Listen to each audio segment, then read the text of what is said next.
결혼 8년 차, 시어머니는 매달 어김없이 찾아와 내 월급 카드를 가져갔다. 아파트 대출금은 우리 가족 모두의 일이지 그게 시어머니의 레퍼토리였다. 하지만 그 아파트의 계약금은 아버지가 경기도의 낡은 집을 파신 돈으로 마련한 것이었고 매달 나가는 대출금은 내가 막차 시간까지 야근하며 번 돈으로 낸 것이었으며 집문서는 내 이름 오수현 앞으로 되어 있었다. 이혼하던 날 시어머니는 웃으며 말했다. 집은 두고 몸만 나가 나는 그러겠다고 했다. 웃으며 이혼 서류에 도장을 찍고 돌아서서 곧장 부동산 중개소로 향했다. 그날 밤 시어머니가 시동생을 데리고 와 도어록을 부수고 거실로 짐을 끌고 들어왔을 때 나는 그 번호로 전화를 걸었다. 여보세요, 김 여사님. 방금 사신 댁에 누군가 무단 침입했는데요. 전화기 너머로 3초간 침묵이 흘렀다. 그리고 곧이어 초인종 소리와 함께 내 전 시어머니가 평생 한 번도 내지 않았을 법한 처절한 비명이 들려왔다. 이야기를 시작하기에 앞서 좋아요와 구독을 눌러주시면 정말 큰 힘이 될 겁니다. 자, 이제 편안한 마음으로 제 이야기에 귀 기울여 주세요. 마포구 공증사무소의 플라스틱 의자는 차갑고 딱딱했다. 오수현은 벽에 기댄 채 두 손을 무릎 위에 포개고 앉아 있었다. 옷감을 너무 세게 누른 탓에 손끝이 비정상적으로 하얗게 질려 있었다. 벽에 걸린 시계의 초침이 둔탁한 째깍 소리를 내며 움직였다. 맞은편에 앉은 전남편 한재훈은 외투조차 벗지 않은 상태였다. 그는 고개를 숙인 채 공증인이 건넨 검은색 볼펜을 손에서 굴리고 있었다. 그의 시선은 책상 위에 펼쳐진 합의서에는 전혀 머물지 않았다. 그의 몸에서는 평소 그가 쓰던 것과는 다른 달콤하고 느끼한 오렌지 향이 나는 젊은 향수 냄새가 풍겼다. 재산 분할 및 자녀 양육권 관련 분쟁 없음 조항을 확인하시고 이해 없으시면 여기에 서명해 주십시오. 반무태 안경을 쓴 중년의 공증인이 서류 오른쪽 아래의 빈칸을 가리켰다. 한재훈이 펜 뚜껑을 열었다. 펜촉이 종이에 닿으려는 순간 그의 주머니에서 휴대폰이 윙하고 울렸다. 그는 즉시 펜을 내려놓고 휴대폰을 꺼냈다. 방금 전까지 짜증이 서려 있던 그의 눈매가 순식간에 휘어졌다. 그는 다른 사람들을 의식하지도 않고 휴대폰을 귀에 바로 갖다 대며 통화 버튼을 눌렀다. 왜? 반말로 하는 그의 목소리는 잔뜩 잠겨 있었고 느끼한 웃음기를 머금고 있었다. 아, 좀 더 잘하고 했잖아. 수화기 너머로 한 젊은 여자가 끝을 길게 느리며 애교 부리는 목소리가 새어나왔다. 정확히 무슨 말을 하는지는 들리지 않았지만 그 끈적한 말투는 조용한 공증사무소 안에서 유난히 귀에 거슬렸다. 공증인은 민망한 듯 헛기침을 하며 창밖으로 시선을 돌렸다. 수현은 움직이지 않았다. 그녀의 시선은 한껏 봄바람이 난 한재훈의 얼굴에서 그가 휴대폰을 쥔 손으로 천천히 옮겨갔다. 그 손에는 8년 전 그녀가 석 달치 월급을 모아 사준 결혼 반지가 여전히 끼워져 있었다. 반지가 파고든 자국은 살갗에 깊이 새겨져 있었지만 그는 아직 그것을 뺄 생각조차 못한 듯했다. 금방 끝나. 10분만 기다려. 한재훈은 전화기에 대고 부드럽게 달래고는 휴대폰을 어깨와 귀 사이에 낀 채 비어있는 오른손으로 합의서의 한재훈 세 글자를 휘갈겨 썼다. 펜촉이 종이를 찢을 듯 날카로운 소리를 냈다. 그는 서류를 앞으로 휙 밀치고 자리에서 일어났다. 그리고는 전화기 저편을 향해 말을 이었다. 뭐 먹고 싶은데? 남산 그 브런치 가게? 알았어. 데리러 갈게. 유리문을 열고 나갈 때까지 그는 책상 맞은편에 앉은 수현에게 눈길 한 번 주지 않았다. 공증인이 서류를 챙겨 붉은색 확인 도장을 찍고 그중 한 부를 수현 앞으로 밀어주었다. 오수현 씨, 이제 모든 절차가 끝났습니다. 수현은 그 선명한 붉은 도장을 1초간 응시했다. 그녀는 자리에서 일어나 서류를 반듯하게 접어 토트백에 넣었다. 억울하지도 화가 나지도 않았다. 그저 위장이 텅 빈 듯한 공복감만 느껴졌다. 오랫동안 극도의 긴장 상태에 있다가 갑자기 풀렸을 때 나타나는 생리적인 반응이었다. 공증사무소를 나와 수현은 집으로 가는 지하철에 몸을 실었다. 한강변의 고층 아파트에 도착했을 때는 정오가 다 된 시간이었다. 그녀는 현관 앞에 서서 익숙하게 전자 도어록의 6자리 비밀번호를 눌렀다. 경쾌한 알림음과 함께 문이 열렸다. 거실은 냉장고 압축기가 돌아가는 소리가 들릴 만큼 조용했다. 수연은 신발을 갈아 신지 않았다. 그녀는 그대로 주저앉아 현관 신발장 맨 아래 칸 서랍을 열었다. 계절이 지난 부츠 몇 켤레 밑에 두툼한 누런색 서류 봉투가 깔려 있었다. 그녀는 봉투를 꺼내 플라스틱 단추에 감긴 흰 실을 풀고 안에 내용물을 바닥에 쏟아냈다. 짙은 녹색 표지의 집문서, 원본 한보유세무서, 직인이 찍힌 완납 증명서 1장, 그리고 이미 서명이 완료된 주택 매매 계약서 1통. 매수인 칸에는 김은성이라는 세 글자가 적혀 있었다. 잔금 처리일은 검은 글씨로 오늘 날짜가 선명하게 찍혀 있었다. 수현은 그 매매 계약서를 집어들고 손가락으로 종이 위를 쓸었다. 이 28평짜리 집은 계약금이 아버지가 경기도의 낡은 집을 팔아 마련해 주신 돈이었고, 나머지 대출금은 그녀가 지난 8년간 매일 막차 시간까지 야근하며 위장병과 거북목 증후군을 견뎌가며 조금씩 갚아나간 돈이었다. 그리고 집문서에는 처음부터 끝까지 오직 그녀, 오수현의 이름 하나만 적혀 있었다. 그녀는 몸을 일으켜 거실로 향했다. 벽 중앙에는 여전히 그 거대한 결혼 사진이 걸려 있었다. 사진 속에서 시어머니 최순자 여사는 화려한 한복을 입고 당연하다는 듯이 정중앙 센터 자리에 서서 큰아들 한재훈의 팔짱을 꼭 끼고 있었다. 활짝 웃는 바람에 어금니까지 다 보일 정도였다. 반면 신부인 수현은 웨딩드레스를 입은 채 사진의 맨 오른쪽에 찌그러져 있었고 얼굴의 미소는 어딘지 모르게 경직되어 있었다. 당시 이 사진을 걸 때 최 여사는 인테리어 기사를 향해 이렇게 소리쳤었다. 왼쪽으로 좀 더. 그렇지, 우리 아들 얼굴이 거실 정중앙을 향하게. 이 집은 우리 아들 집이니까 풍수가 좋아야 한다고. 수연은 사진 속 시어머니의 웃는 얼굴을 보며 입꼬리를 서서히 끌어올렸다. 그녀는 그 사진을 떼지도 거실의 어떤 가구에도 손대지 않았다. 그녀는 침실로 들어가 옷장 가장 깊숙한 곳에서 20인치짜리 은색 기내용 캐리어를 끌어냈다. 캐리어는 어젯밤 이미 다 싸둔 상태였다. 안에는 갈아입을 옷 몇 벌과 스킨케어 제품, 그리고 노트북 컴퓨터만 들어있었다. 이 집에서 한재훈과 최 여사의 생활 흔적이 묻은 물건들은 단 하나도 챙기지 않았다. 오후 2시. 수연은 캐리어를 끌고 아파트 문을 나섰다. 엘리베이터가 14층에 멈추고 문이 열리자 옆집 1402호의 박 여사가 쓰레기 봉투를 들고 들어왔다. 수현의 손에 들린 캐리어를 본 박 여사는 잠시 흠칫하더니 수현의 얼굴과 캐리어 사이를 오가며 시선을 던졌다. 어머, 수현 씨, 출장 가나 봐. 아니면 여행.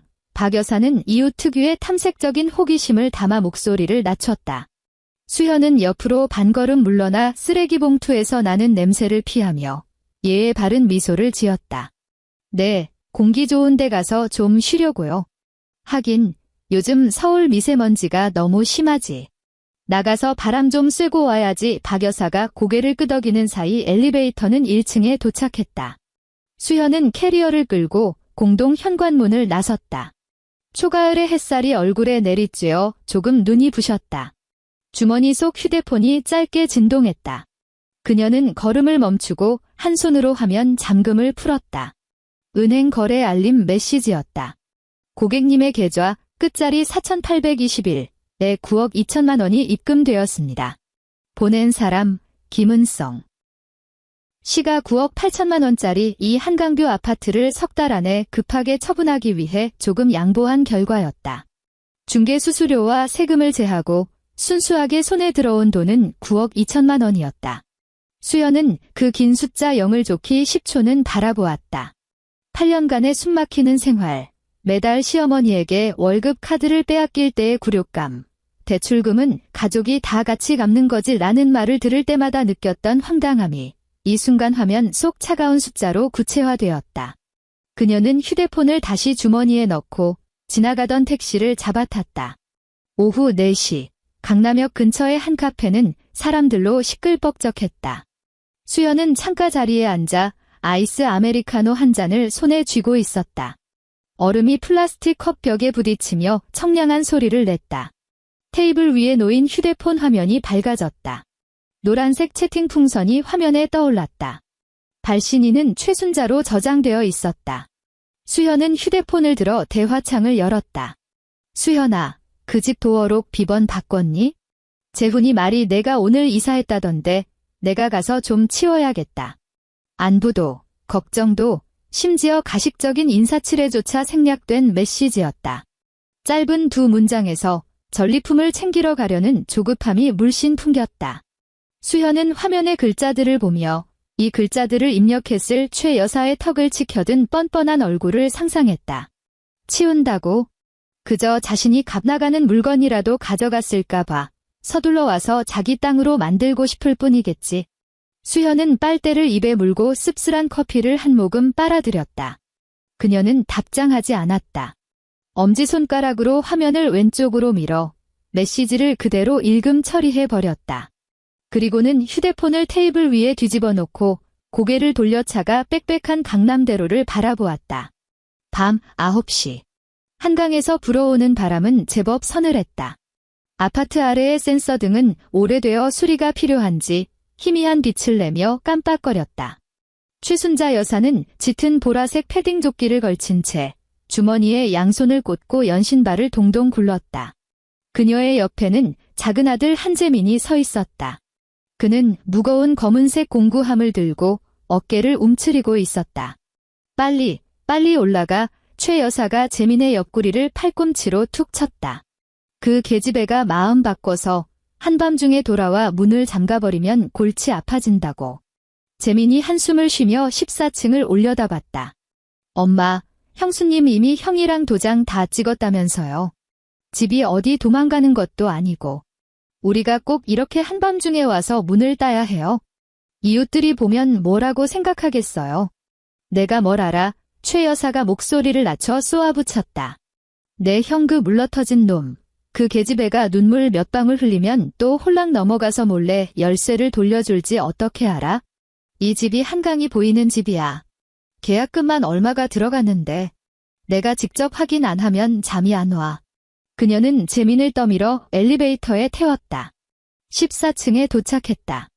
복도는 쥐 죽은 듯 조용했다. 재민은 문 앞에 다가가 공구함을 내려놓고 전동 드릴과 새로 산 전자 도어록 세트를 꺼냈다. 그는 현관문 앞에 쪼그려 앉아 기존 도어록에 대고 사이즈를 재보았다. 엄마, 이 도어록 멀쩡한데 정말 뜯어요? 뜯어.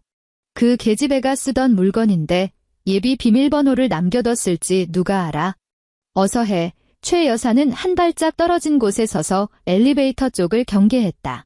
전동 드릴의 날이 금속문에 닿으며 날카로운 위잉 소리를 냈다. 복도의 센서 등이 순식간에 환하게 켜졌다. 재민은 이를 악물고 드릴을 힘껏 눌렀다.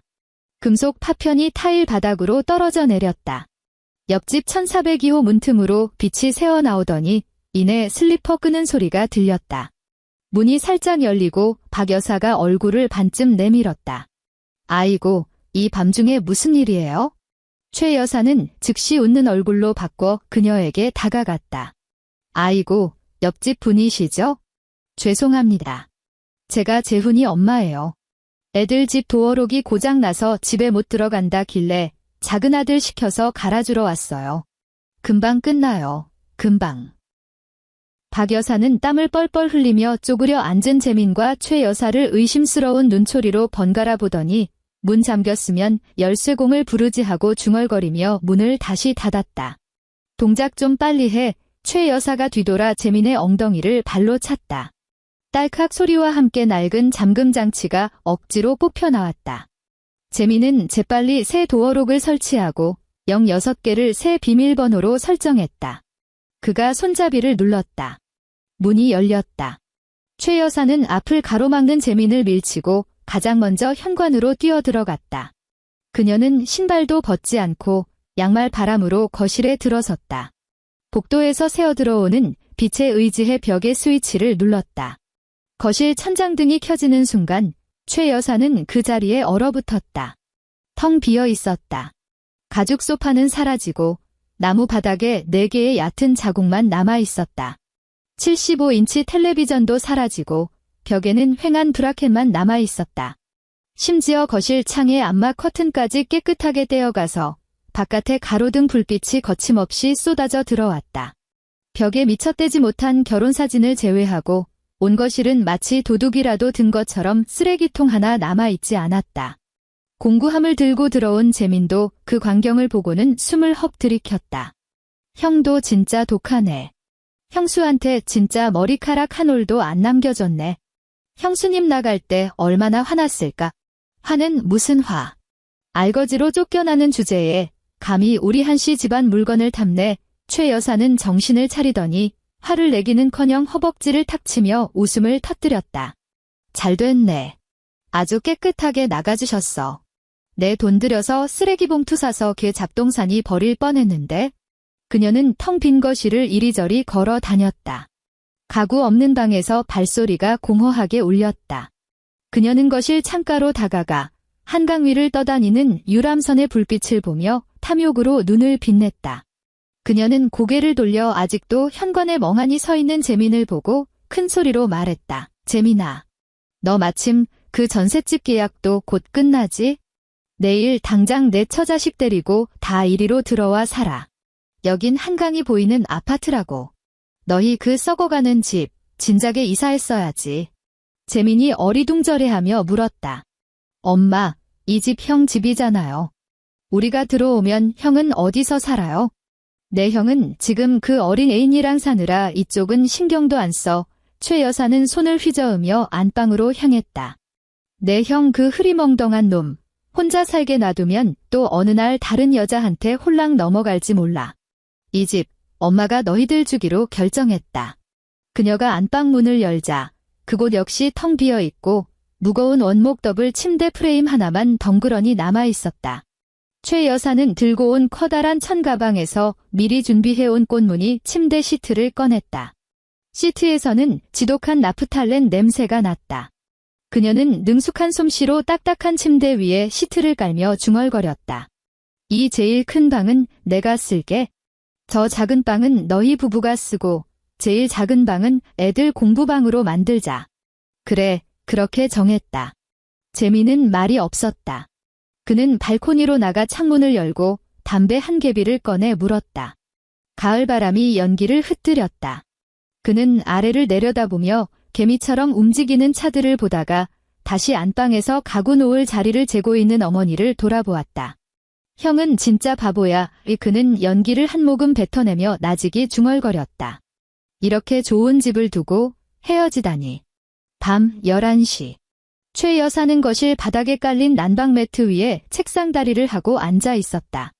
가구는 없었지만 바닥 난방 온도가 올라와 노곤하게 잠이 쏟아졌다. 재민이 방금 편의점에서 김밥 2줄을 사왔다. 최 여사는 포장지를 뜯어 접시도 없이 손으로 한 조각 집어 입에 넣었다. 단무지의 새콤달콤한 맛이 입안에 퍼졌고 그녀는 소리내어 씹었다. 기름 묻은 손가락으로 휴대폰 화면을 밀어 큰아들 한재훈에게 전화를 걸었다. 전화는 한참 울리고 나서야 연결되었다. 배경에서는 강렬한 베이스 음악과 유리잔 부딪히는 소리가 섞여 들렸다. 여보세요? 엄마, 왜? 재훈의 목소리는 다소 귀찮다는 듯 했다. 아들. 엄마가 집 차지했다. 최 여사는 입안에 밥을 삼키고 건너편 음악 소리를 이기려는 듯 흥분해서 소리쳤다. 그 계집애 진짜 아무것도 안 남기고 갔어. 그릇 하나 안 남겼다니까. 하하. 차지했으면 됐어. 비밀번호는 바꿨지? 바꿨지, 바꿨어. 걱정 마. 엄마가 이 집 잘 지키고 있을게. 몇 달 뒤에 이혼한 거 잠잠해지고 아무도 신경 안 쓸 때쯤에 핑계 하나 만들어서 내 앞으로 명예 이전하자. 최 여사는 달콤한 계획에 빠져 있었다. 전화기 너머의 재훈은 그런 미래 계획에는 전혀 관심이 없는 듯 건성으로 응하고 대답했다. 알았어, 엄마. 나 지금 일 있으니까. 친구들도 다 와 있고 먼저 끊을게. 얘야, 너 술 좀 적당히 마셔. 뚜뚜뚜. 전화가 끊겼다. 최 여사는 입을 삐죽거리며 휴대폰을 방수 매트 위에 던졌다. 그녀는 큰아들의 냉담한 태도에 조금도 개의치 않았다. 어쨌든 집은 손에 넣었다. 이건 실질적인 9억 원짜리 자산이었다. 그녀는 남은 김밥 꼬투리를 통째로 입에 넣고 배를 두드리며 나프탈렌 냄새가 나는 꽃무늬 침대 시트 위로 드러누웠다. 내일은 중고가전 시장에 가서 냉장고부터 알아봐야겠다. 그녀는 눈을 감았다. 머릿속에서는 이미 자신만의 새 영토를 어떻게 꾸밀지 계산이 시작되고 있었다. 새벽 6시 15분. 한강의 물안개가 채 거치지 않은 시간이었다. 최 여사는 격렬하고 끊임없이 울리는 초인종 소리에 잠이 깼다. 딩동, 딩동 딩동, 딩동. 날카로운 전자음이 텅 빈 집 안을 울리며 고막을 찢을 듯이 울렸다. 누구야? 아침부터 사람 혼을 빼놓네. 최 여사는 딱딱한 바닥에서 일어나며 온몸에 뼈가 쑤시는 것을 느꼈다. 그녀는 니트 가디건을 꽃무늬 잠옷 위에 아무렇게나 걸치고 슬리퍼를 찍찍 끌며 현관으로 향했다. 복도에 센서 등이 켜져 있었다. 최 여사가 현관문을 확 열어젖혔다. 무슨 일? 그녀의 말은 목구멍에 걸려버렸다. 문 밖에는 4사람이 서 있었다. 맨 앞에는 아파트 관리사무소 경비 아저씨가 서서 난처한 얼굴로 연신손을 비비고 있었다.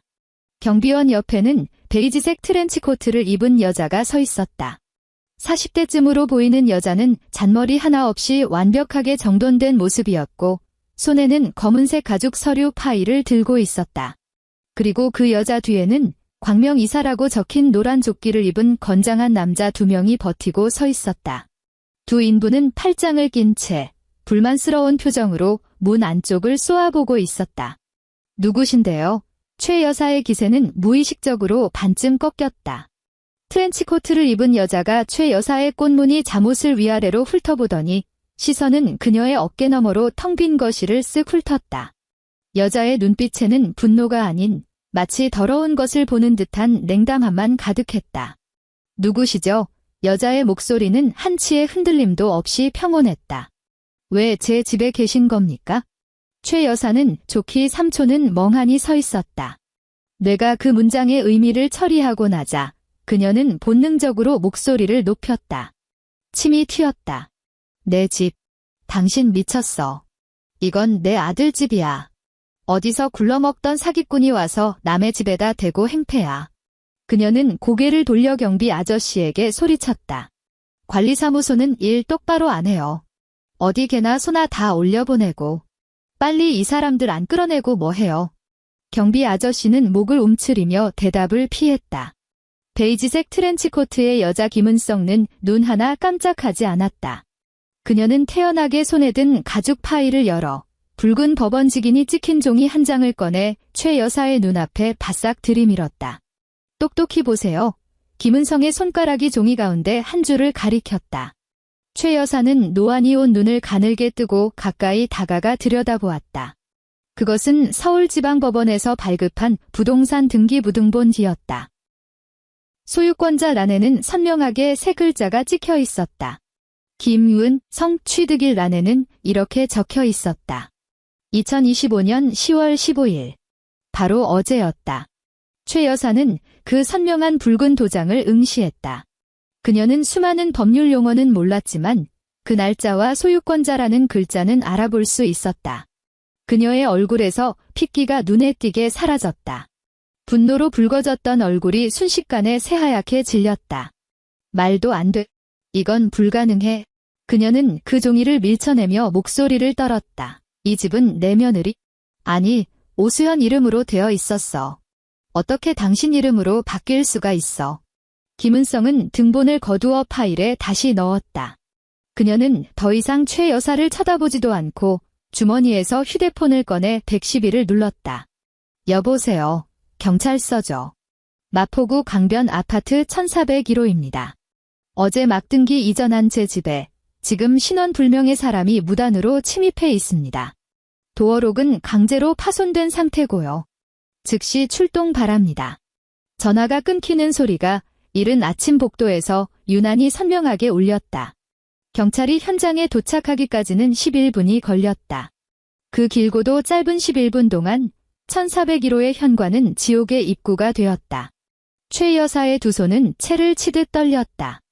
그녀는 휴대폰을 꺼내 미친 듯이 한재훈의 번호를 눌렀다. 죄송합니다. 고객님께서 전화를 받을 수 없어. 기계적인 여성의 목소리가 몇 번이고 반복되었다. 그녀는 끊고 다시 걸었다. 여전히 연결되지 않았다. 재민아. 한재민. 너 이리 나와. 최 여사는 집 안을 향해 목이 터져라 소리쳤다. 작은 방 문이 살짝 열렸다. 한재민은 잠옷으로 입던 회색 운동복 바지 차림에 머리는 새집처럼 엉망이었다. 그는 문틈으로 제복을 입은 경비원과 근육질의 이사업체 인부들을 보았고 어머니가 손에 꽉 쥔 휴대폰을 보았다. 그는 거의 즉시 무슨 일이 일어났는지 깨달았다. 쾅 소리와 함께 작은 방 문이 다시 닫혔고 이어서 철컥하고 문이 잠기는 소리가 들렸다. 한재민. 이 자식아, 문 열어. 최 여사는 절망적으로 허벅지를 내리쳤다. 그녀는 엘리베이터 쪽을 흘끗 보았다. 엘리베이터는 14층에 멈춰 있었다. 도망치려는 본능이 집에 대한 탐욕을 이겼다. 최 여사는 갑자기 몸을 돌려 슬리퍼도 제대로 신지 않은 채 문 밖으로 뛰쳐나가려 했다. 김은성이 앞으로 반걸음 나와 정확히 현관 중앙을 막아섰다. 나가셔도 좋습니다. 김은성은 최 여사의 겁에 질린 눈을 보며 여전히 얼음장처럼 차가운 목소리로 말했다. 하지만 잘 생각하셔야 할 겁니다. 복도 CCTV가 이 문을 정면으로 비추고 있습니다. 어젯밤 두 분이 전동 드릴로 문을 따는 장면 이미 관리실에 부탁해서 캡처해 두었습니다. 김은성은 잠시 말을 멈추고 굳어버린 최 여사의 몸을 보며 한자 한자 힘주어 말했다. 주거침입죄에 재물손괴죄. 최대 5년까지 받을 수 있습니다. 지금 도망가시겠다고요? 최 여사의 발은 마치 못에 박힌 듯 타일 바닥에 고정되었다. 그녀는 입을 벌렸지만 아무 소리도 내지 못했다. 다리에 힘이 풀려 무릎이 문틀에 세게 부딪혔지만 아픔을 느낄 겨를조차 없었다. 바로 그때 현관 신발장 위에 던져져 있던 휴대폰이 날카로운 진동음과 함께 울기 시작했다. 윙윙윙. 화면이 켜졌다. 발신자 정보의 세 글자가 떠올랐다. 오수의 현. 최 여사는 마지막 구명줄이라도 잡은 듯 비틀거리며 달려가 휴대폰을 움켜쥐고 엄지손가락으로 힘껏 통화 버튼을 밀었다. 오수현. 이 미친 거사. 너 대체 무슨 짓을 한 거야? 누구한테 집을 팔아? 그건 내 아들. 어머님, 좋은 아침이에요. 전화기 너머 오수현의 목소리는 고요한 수면처럼 평온했다. 그녀는 가장 정중하고 흠잡을 데 없는 존댓말을 사용했지만 그 한 글자 한 글자는 얼음장 같은 칼날과 같았다. 들어가서 지내보니 어떠세요? 바닥 난방은 이제 따뜻해졌겠네요? 최 여사는 거친 숨을 몰아쉬며 눈앞을 사납게 쏘아보았다. 내가 집을 팔아? 감히 우리 몰래 집을 팔아. 그건 우리 한씨 집안 돈이라고. 아, 맞다. 오수현은 그녀의 고함을 완전히 무시한 채 여전히 온화한 말투로 말했다. 제가 어제 급하게 나오느라 깜빡하고 말씀을 못 드렸네요. 그 집, 어제 오후에 등기 이전까지 다 끝났어요. 집 사신 김 여사님, 사람 참 좋은데 성격이 좀 급해서 남이 자기 물건에 손대는 걸 잘 못 보세요. 너 이 독한 것. 어머님이랑 재민씨, 웬만하면 협조하시는 게 좋을 거예요. 어쨌든 문고리 바꾼 돈은 두 분이 물어내셔야 하니까요. 그 말이 채 끝나기도 전에 날카로운 사이렌 소리가 새벽 공기를 뚫고 아래 대로에서부터 희미하게 들려왔다. 그 소리는 점점 가까워지고 점점 더 귀를 찢을 듯이 커졌다. 최 여사는 처절한 비명을 질렀다. 땀으로 축축한 손에서 휴대폰이 미끄러져 현관 타일 바닥에 세게 부딪혔다. 화면은 순식간에 하얀 거미줄처럼 산산조각 났다. 마포경찰서 조사실, 천장의 백열등이 희미한 전류 소리를 냈다. 최 여사는 바닥에 고정된 철제 의자에 앉아 있었다. 초가을 아침은 원래 쌀쌀한데 그녀가 입은 얇은 꽃무늬 잠옷으로는 스테인리스 의자에서 올라오는 한기를 막을 수 없었다. 잠옷 옷기대는 어젯밤 김밥을 먹다 흘린 커다란 갈색 간장 얼룩이 말라붙어 딱딱했다. 그녀의 두 손은 무릎 위에 놓여 있었고 열 손가락은 걷잡을 수 없이 떨렸다. 입술은 달싹이며 메마른 소리만 반복해서 내뱉었다. 그건 내 아들 집인데, 우리 큰아들 집인데. 책상 맞은편에 앉은 젊은 경찰이 키보드를 두드리던 손을 멈췄다. 그는 종이컵을 들어 차갑게 식은 믹스커피를 한 모금 마시고는 한숨을 쉬었다. 경찰서에 온 지 40분 내내 이 할머니는 제대로 된 문장 하나를 말하지 못했다. 경찰은 서랍을 열어 서류 뭉치를 꺼내 집게를 풀었다. 최순자 씨, 경찰의 목소리에는 동정도 분노도 없이 오직 사무적인 냉정함만 담겨 있었다. 그는 몇 장의 종이를 책상 중앙으로 밀며 손가락으로 그 위를 톡톡 쳤다. 방금 저희가 등기소 기록을 확인했습니다. 현실을 좀 직시하시죠.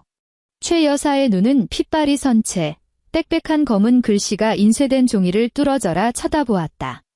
2017년 4월 이 부동산이 최초로 매입 등기된 시점부터 어제 오후 4시에 매각 등기가 완료될 때까지 경찰은 첫 페이지를 넘겨 직인이 찍힌 한 줄을 가리켰다.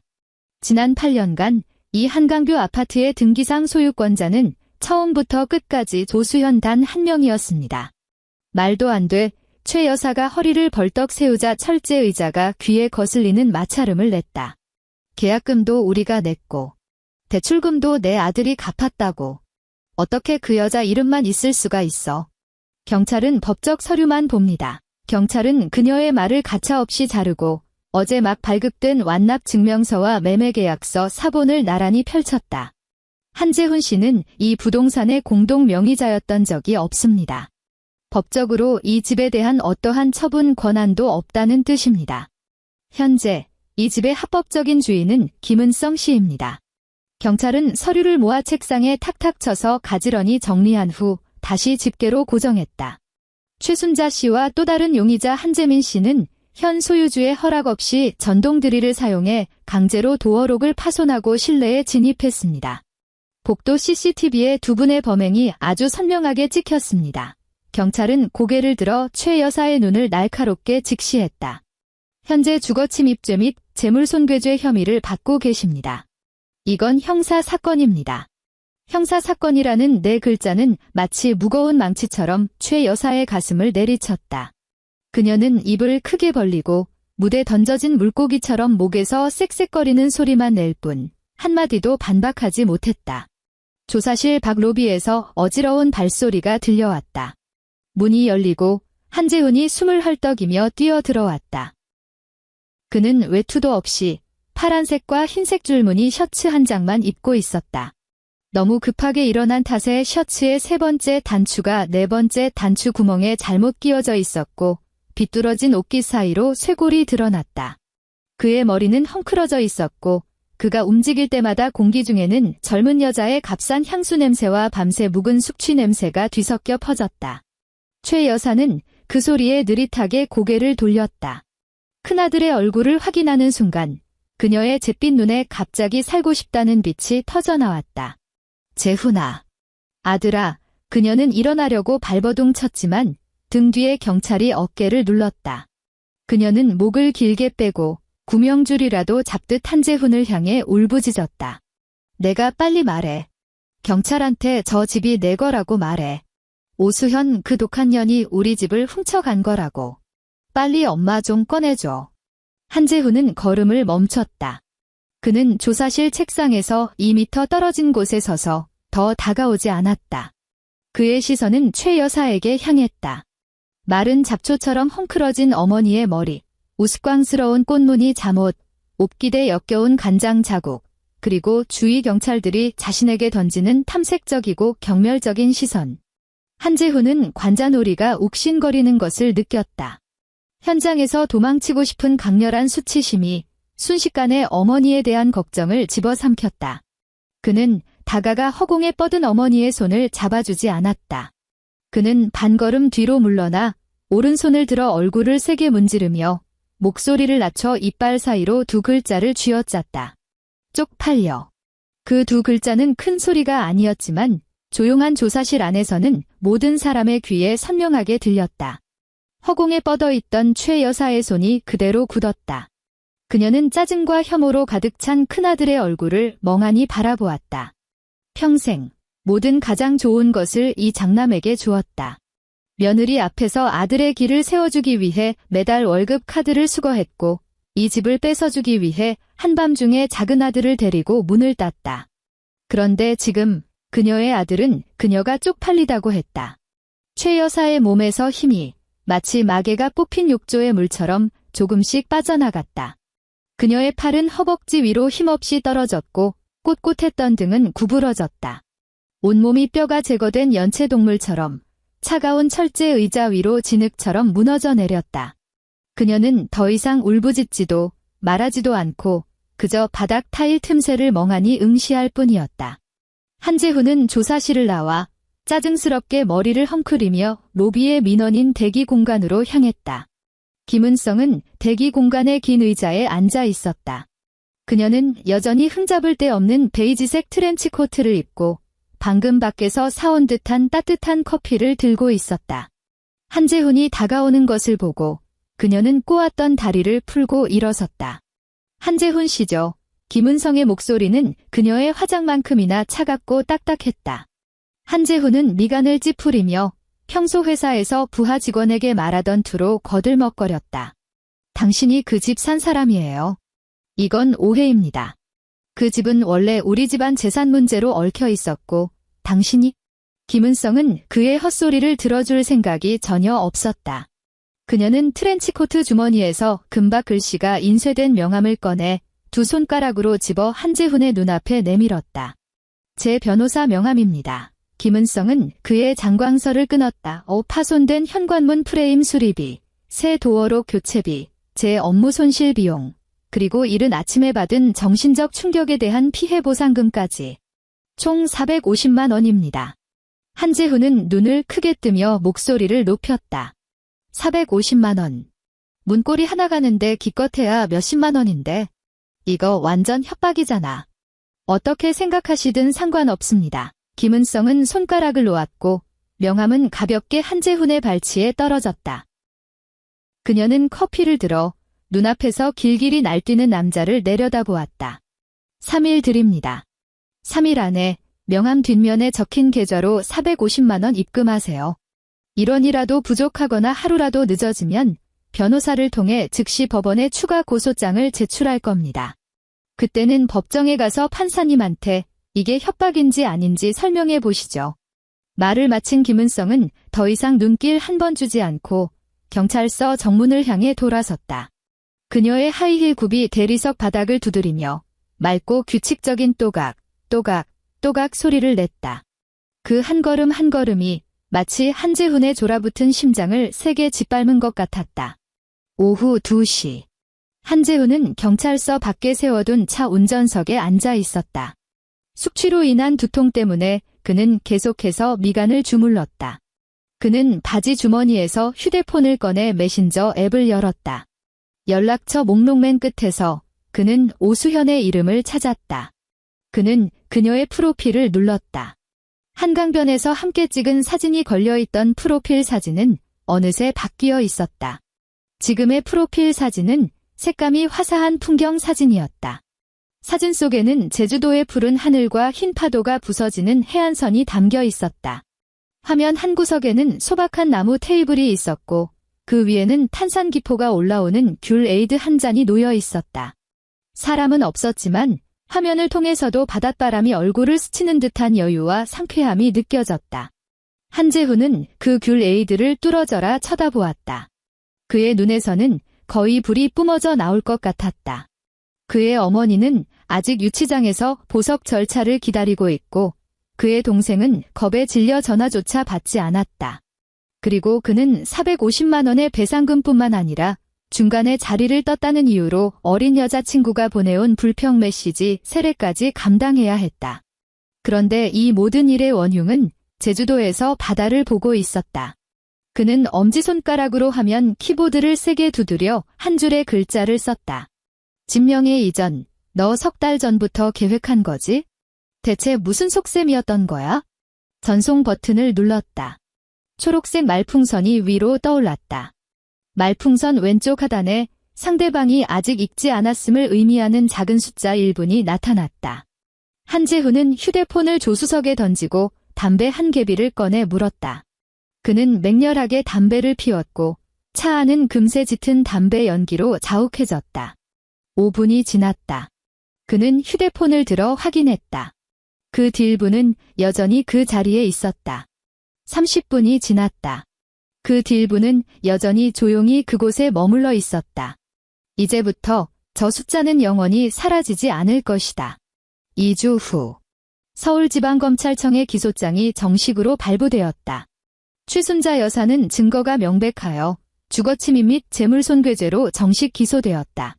비싼 변호사비를 감당할 수 없었고 한재훈이 딜이 바쁘고 엮이고 싶지 않다는 이유로 나서기를 거부했기 때문에 최 여사는 어쩔 수 없이 집 근처 법률구조공단을 찾아가 무료 변호를 신청해야 했다. 법률구조공단 복도에서는 낡은 서류에서 나는 퀴퀴한 냄새가 났다.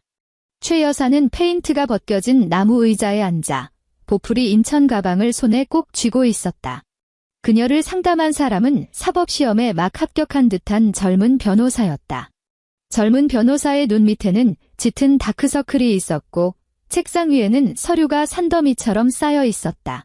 젊은 변호사는 최 여사의 사건 파일을 펼쳐 현장 사진과 진술 기록을 빠르게 훑어보더니 미간을 찌푸렸다. 어머님, 젊은 변호사는 파일을 덮고 펜을 책상에 던지며 피곤한 목소리로 말했다. 이 사건, 무죄 주장은 불가능합니다.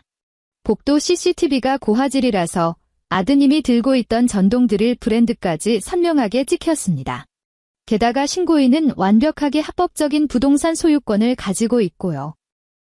하지만 그건 정말 우리 집 돈으로 산 건데. 최 여사의 목소리는 보름 전 경찰서에서의 날카로움을 잃고 그저 메마른 애원만 남아있었다. 변호사님, 제발 좀 도와주세요. 저는 정말 그 집이 팔린 줄 몰랐어요. 몰랐으면 죄가 없는 거잖아요. 몰랐다는 사실이 주거침입죄를 면제해주는 사유가 되지는 않습니다. 젊은 변호사는 관자놀이를 주무르며 가장 현실적인 조언을 건넸다. 제가 드리는 조언은 법정에서 모든 혐의를 인정하시고 진심으로 반성하는 태도를 보이시는 겁니다. 순간적인 충동이었고 중대한 인명피해는 없었다는 점을 강조하세요. 그렇게 해서 집행유예를 받고 벌금형으로 끝내는 것을 목표로 해야 합니다. 절대로 재산 분쟁 운운하며 판사님께 따지려 들지 마세요. 그건 반성의 기미가 전혀 없다고 판단되어 실형을 선고받는 지름길입니다. 최 여사는 젊은 변호사의 움직이는 입술을 멍하니 바라보았다. 머릿속이 윙윙 울렸다. 죄를 인정하라고. 그 말은 60평생 깨끗하게 살아온 자신의 기록에 영원히 전과자라는 낙인이 찍힌다는 의미였다. 그녀는 비틀거리며 사무실을 나와 다시 복도의 긴 의자에 주저앉았다. 공단의 문은 활짝 열려 있었다. 늦가을의 햇살이 로비 안으로 비스듬히 쏟아졌고 공기 중에는 작고 금빛 먼지들이 떠다녔다. 최 여사는 문밖을 바라보았다. 젊은 엄마가 하교하는 아이의 손을 잡고 지나갔고 정장을 입은 직장인들이 아이스 커피를 들고 웃으며 지나갔다. 모두가 햇살 아래에서 자신들의 평범하고 안정적인 삶을 살고 있었다. 하지만 문 안쪽, 이 그늘 속에서 그녀는 곧 재판을 받을 범죄자가 되었다. 집은 사라졌고 큰아들은 그녀를 창피해했으며 작은아들은 빚을 피하기 위해 밤중에 전화번호를 바꿔버렸다. 최 여사는 서서히 허리를 숙여 거친 두 손에 얼굴을 묻었다. 어깨가 격렬하게 들썩이기 시작했다. 통곡 소리는 없었다. 오직 목구멍 깊은 곳에서 터져나오는 마치 고장 난 풀무 같은 쉰 울음소리만이 텅 빈 복도를 맴돌았다. 같은 날 밤, 경기도. 낡은 연립주택, 한재민은 고개를 떨군 채 현관에 멍하니 서 있었다. 집안은 무서울 정도로 조용했다.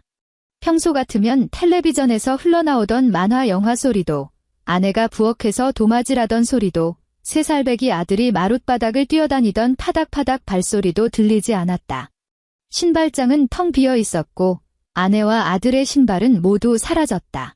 그리고 신발장 정중앙, 가장 눈에 잘 띄는 자리에 빛바랜 금 결혼 반지 하나가 놓여 있었다. 반지 밑에는 노란색 포스트잇 한 장이 눌려 있었다. 그 위에 글씨는 힘이 잔뜩 들어가 종이 뒷면이 찢어질 듯 했다. 내 아이가 유치원에 갔을 때 다른 애들한테 아빠랑 할머니가 감옥 갔다 왔다는 손가락질 받게 하고 싶지 않아. 전세 보증금 나오면 절반 붙여줄게. 앞으로 연락하지 마. 한재민의 호흡이 거칠어졌다. 보름 전 경찰서에서 조사를 받고 돌아온 날 밤, 아내는 왜 한밤중에 경찰에 끌려갔냐고 추궁했다. 그는 쩔쩔매다 결국 모든 것을 털어놓았다. 아내는 당시 아무 말도 하지 않았다. 물건을 부수지도 욕을 하지도 않고 그저 조용히 침실로 돌아가 문을 잠갔다. 알고 보니 그 평온함은 이미 결심을 마쳤기 때문이었다. 한재민은 그렇게 현관에 못 박힌 듯 서서 그 반지를 뚫어져라 쳐다보았다. 현관의 센서 등이 꺼졌다가 켜지기를 반복했다. 꼬박 20분 동안 그는 자세조차 바꾸지 않았다. 주변의 낡은 벽지에는 검은 곰팡이가 피어 있었고 공기 중에는 하수구에서 올라오는 비릿한 냄새가 섞여 있었다. 그는 한때 어머니를 따라 형의 그 한강뷰 아파트를 차지하면 이 곰팡내 나는 삶에서 벗어날 수 있을 거라고 믿었다. 결과적으로 그는 자신의 그나마 온전했던 가정을 제 손으로 박살낸 셈이었다. 한재민은 천천히 손을 뻗어 두 손가락으로 그 가벼운 반지를 집어들었다. 반지 안쪽에는 땀으로 인한 자국이 남아 있었다. 그는 몸을 돌려 부엌으로 향했다. 플라스틱 쓰레기통에 페달을 밟자 뚜껑이 열리며 국물이 묻은 배달 용기와 음식물 쓰레기가 드러났다. 그는 손가락에 힘을 풀었다. 땡 하는 가벼운 소리와 함께 금반지는 기름때 묻은 플라스틱 용기 위로 떨어져 가장 깊숙한 곳에 썩은 채소들 사이로 굴러들어가 완전히 모습을 감추었다. 쓰레기통 뚜껑이 팍 소리를 내며 닫혔다. 11월의 제주도, 바닷바람은 제법 뼛속까지 파고드는 서늘함을 품고 있었다. 서귀포시 외곽, 검은 화산암으로 외벽을 쌓은 독채 펜션이 있었다. 마당에는 수령이 꽤 된 귤나무 한 그루가 서 있었고 가지마다 푸르고 노란 열매들이 매달려 있었다. 오수연은 이곳에서 벌써 한 달째 머무르고 있었다. 새벽 6시 생체시계가 정확히 그녀를 깨웠다. 그녀는 지난 8년처럼 벌떡 일어나온 가족의 아침 식사를 준비하러 주방으로 달려가지 않았다. 그녀는 푹신한 매트리스에 누워 창밖 풍경 소리를 듣고 천장의 나뭇결을 바라보다가 6시 반이 되어서야 느릿느릿 이불을 걷었다. 가벼운 바람막이와 운동화로 갈아 신고 그녀는 나무 문을 열고 펜션 뒤편의 올레길로 향했다. 발밑에 화산송이가 사각사각 소리를 냈다. 공기 중에는 서울의 숨막히는 자동차 매연 대신 짭짤한 바다 냄새와 풀 내음만 가득했다. 산책을 마치고 돌아오니 어느덧 점심시간이었다. 그녀는 길가에 있는 간판 페인트가 다 벗겨진 해녀식당으로 들어갔다. 이모님, 전복죽 하나 주세요. 뜨거운 뚝배기가 식탁에 올랐다. 진한 내장 색이 죽을 짙은 녹색으로 물들였고 그 위에는 흰깨와 김가루가 뿌려져 있었다. 수연은 숟가락을 들어 한술 떠서 입으로 가져갔다. 진한 감칠맛이 뜨거운 김과 함께 식도를 타고 위장으로 흘러들어가 바닷바람이 가져온 한기를 몰아냈다. 그녀는 혼자 조용히 식사했다. 밥상에서 그녀의 음식에 대해 이러쿵저러쿵 잔소리하는 사람도, 반찬 그릇을 가져오라고 시키는 사람도, 국이 식었다고 불평하는 사람도 없었다. 식사를 마치고 계산을 한 뒤 그녀는 천천히 펜션으로 걸어 돌아왔다. 오후의 햇살이 참 좋았다. 수연은 캔버스 접이식 의자를 하나 꺼내 마당의 귤나무 아래에 앉았다. 다리 위에는 읍내 헌책방에서 사온 소설책 한 권이 펼쳐져 있었다. 옆에 작은 나무 테이블에는 그녀의 휴대폰이 놓여 있었다. 화면은 계속 어두웠다. 사실 제주도에 온 지 사흘째 되던 날, 그녀는 은행에 가서 모든 업무를 처리했다. 그 9억 2천만 원의 매매 대금 중 일부를 인출해 결혼 당시 고급 가전과 시부모님이 요구했던 과한 예단을 준비하느라 졌던 모든 신용대출을 한 번에 갚아버렸다. 은행 계좌의 마이너스 숫자가 순식간에 0으로 바뀌는 것을 보았을 때 그녀는 어깨가 너무 가벼워져 하늘로 날아갈 것만 같았다. 남은 돈은 전부 3년 만기 정기예금에 넣어두었다. 휴대폰 연락처는 최고 등급의 수신 차단 설정을 해두었다. 전 시어머니의 번호, 전 남편의 번호, 전 시동생의 번호는 모두 영구적으로 블랙리스트에 갇혔다. 그들이 서울에서 겪는 히스테리와 분노, 그리고 난장판은 마치 보이지 않는 벽에 의해 그녀의 세계 밖으로 완벽하게 차단되어 한 줄기 메아리조차 넘어오지 못했다. 조금 강한 바닷바람이 불어와 귤나무 잎사귀가 와르르 소리를 냈다. 수연은 책을 덮고 일어섰다. 그녀는 나무 아래로 다가가 가지에 달린 탐스러운 열매들을 올려다보았다. 그녀는 손을 뻗어 가장 노랗게 익은 것 하나를 골라 소나귀에 쥐고 가볍게 비틀어 땄다. 손톱이 귤 껍질을 파고들었다. 쌉쌀하면서도 향긋한 시트러스 오일이 순간 공기 중에 터져나오며 그녀의 하얀 손등에 튀었다. 그녀는 한 조각을 떼어 입에 넣고 과육을 깨물었다. 강렬한 신맛이 순식간에 혀끝에서 폭발했다. 수현은 너무 신나머지 눈을 질끈 감았고 어깨가 저절로 움츠러들었으며 얼굴의 모든 근육이 찡그려졌다. 하지만 그 날카로운 신맛이 사라지고 난 후 은은하고 순수한 단맛이 목구멍 깊은 곳에서부터 서서히 올라왔다. 그녀는 바람 속에 서서 멀리 부서지는 하얀 파도를 바라보며 남은 귤을 하나하나 전부 다 먹어치웠다. 엔드.